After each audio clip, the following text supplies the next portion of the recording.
Allahu Allahu Allahu Allah Allahu Allahu Allahu Allah Allahu Allahu Bismillahirrahmanirrahim. Elhamdülillah Rabbil alemin. Hər birinizi salamlayıram. Gününüz xeyirli olsun inşallah. Mövzumuz İslam əqaididir. Bugünkü mövzumuz Allahın sifəti barəsindədir. Buna qədər biz Allahşünaslıq barəsində demək olar ki, müqəddimə bəhsləri siz əzizlərlə müzakirə etdik. Buradan Allahın sifəti və fiili mövzusu başlayır. Allahın tam olaraq sifətlərini təqdim və müzakirə etməmişdən öncə Allahın sifət və feillərini nəyə görə tanımalıyıq, müzakirə etməliyik? Bu məsələyə işarə etmək istəyirəm. Və eyni zamanda Allahın sifətləri barəsində ümumi bir qaydaya işarə edəcəyim. İlk növbədə Allahın sifətlərini nəyə görə müzakirə etmək, ona iman gətirmək lazımdır və vacibdir. Baxın, əzizlər, Allahın varlığı məsələsi qarşısında insanlar ümumi olaraq iki hissəyə bölünür. Allaha iman gətirənlər, Allaha kafir olanlar. Yəni, mümin və kafir məsələsi. Bu, Allahın varlığı məsələsi qarşısındadır. Lakin Allahın sifətlərinə qarşı baxış və iman bu iki bölgü əsasında deyil. Bəlkə bölgülərin sayı çoxdur. Bu barədə növbəti dərslərdə daha aydın görəcəksiniz. Məsələn, Allahın sifətlərinə bəziləri iman gətirir, bəziləri şirk qoşur, bəziləri Allahı insana bənzədir, bəziləri Allahın sifətlərini ümumən tanınmasını bildirir və s. Demək, Allahın sifətləri qarşısında hətta Allahın varlığını qəbul edənlər arasında belə fikir ayrılığı var. Məsələn, səmavi dinlər Allahın sifəti barəsində fikir ayrılığı var. Yahudiyyət Allahın sifətlərini bir formada göstərir, Məsihiyyət başqa bir formada, İslam başqa bir formada. Hətta bu dinin daxilində olan məzhəb və məktəblərin də Allahın sifətləri barəsində söylədiyi fikirlər fərqlidir. Yəni, İslam dinində kəlami məktəblərin Allahın sifəti barəsində dedikləri sözlər çoxsabaq bir-birlərindən fərqlənir. Demək, bu cəhətdən Allahın sifətlərini tam olaraq təhqiq etmək, araşdırmaq önəmlidir. Allahın varlığı məsələsi kimi deyil. İkinci cəhətdən Allahın sifətləri iman baxımından önəmlidir. Ümumən, Allahın varlığına imanın həqiqəti Allahın sifətlərinə imanla kamilləşir. Bəzi insanlar Allah var, Allahı qəbul edir.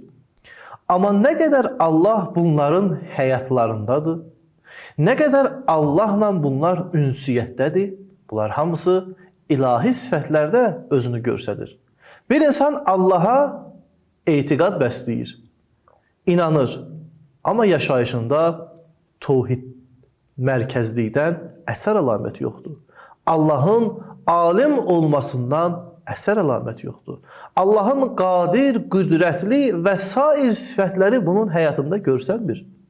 Bir insan inansa ki, yalnız və yalnız Allah həqiqi qüdrət sahibidir, bu yalnız Allaha təvəkkül edər.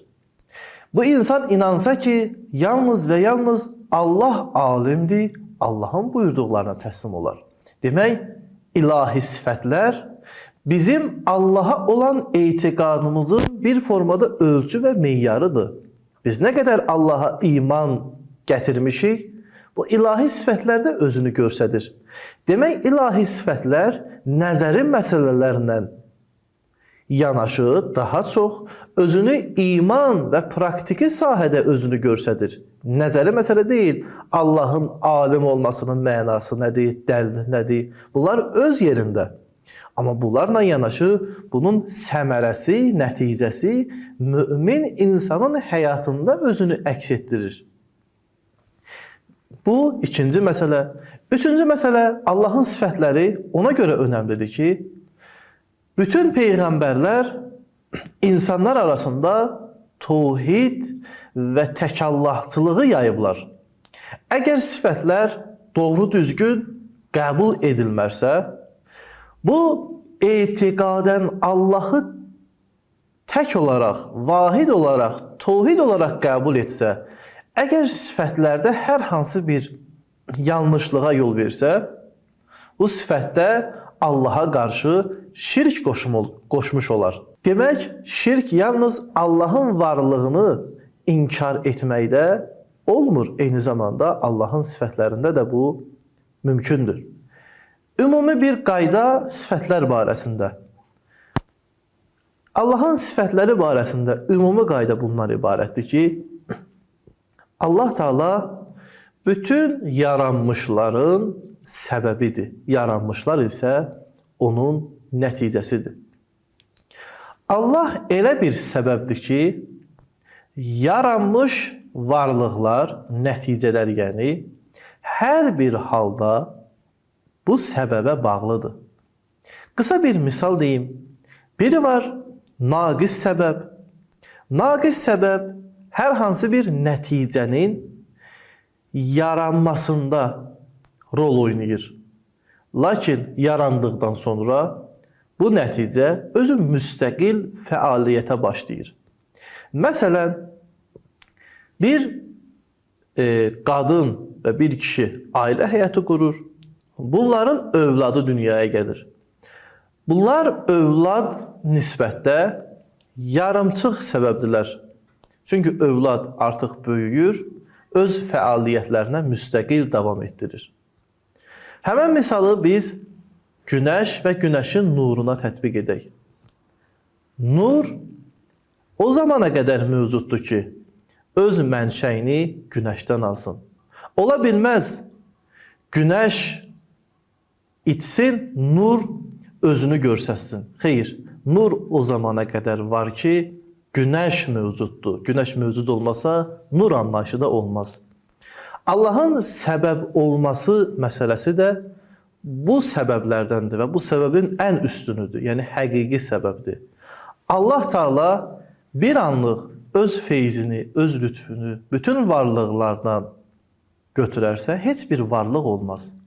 Bu məsələ özünü Allahın sifətlərində göstərir. Demək, Allah həqiqi səbəbdir. Yəni, bütün kamilliklər, üstünlüklər Allahdadır. Bu birinci məsələ.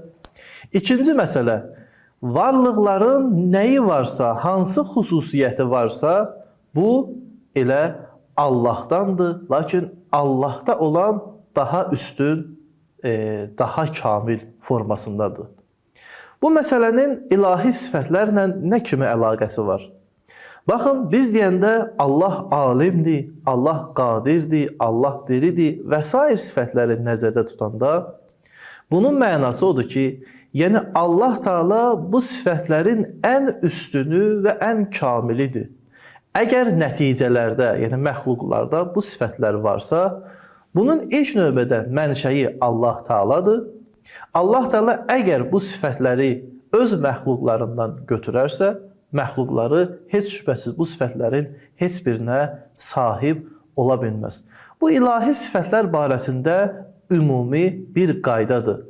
Allah Teala həqiqi səbəb olduğu üçün bütün sifətlərin ən üstününə, ən kamilinə sahibdir. İnşallah gələn mövzularda Allahın sifətləri barəsində sizlərlə daha geniş formada müzakirə edəcəyik. Əssalamu aleykum və rəhmətullahi və bərəkətuhu.